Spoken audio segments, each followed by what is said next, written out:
So first of all, congratulations. That's quite a feat.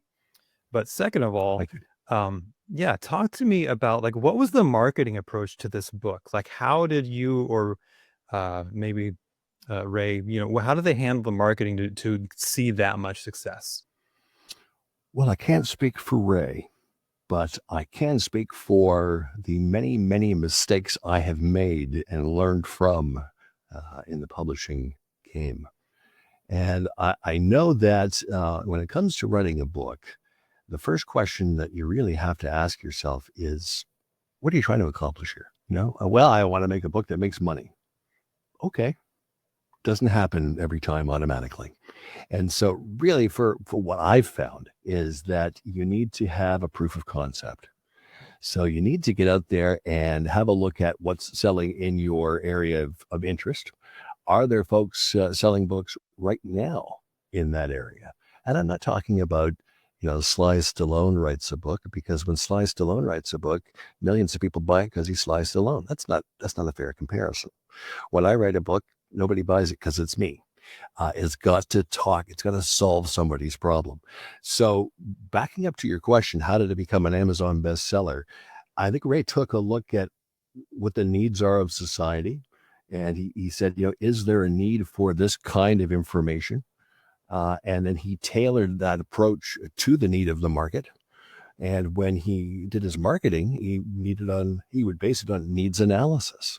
And so speaking to the problems that a potential reader might face and how to address those directly and speak to them and show them that the book would solve some of their problems. If your reader is on island A with no food or companions, and island B is a mile away with his spouse and lots of food and his stereo, when you come along and you offer him a boat to get there, he doesn't care what color the boat is. He doesn't care who made the boat. What he does care about is the boat gets him from A to B. And smart marketers like Ray, and Ray, you owe me for this.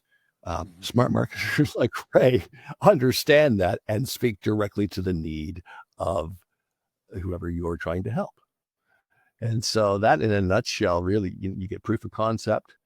And if other people are already selling and buying in that stage, and then you might have a chance to survive there. Now, that's not to say that you can't write a book about, daffodils in Kentucky. You can, but let's not kid ourselves that it's going to be a bestseller necessarily.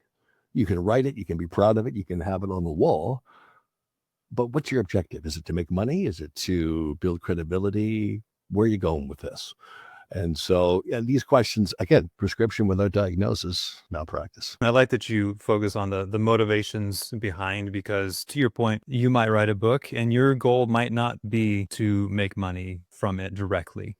It might be to position yourself as an expert so that, again, like you said earlier, so I can have a calling card. Hey, look, I've got this book.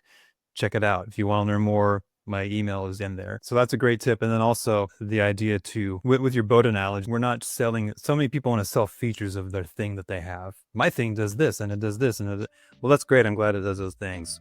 Does it solve my problem? That's what I need to know.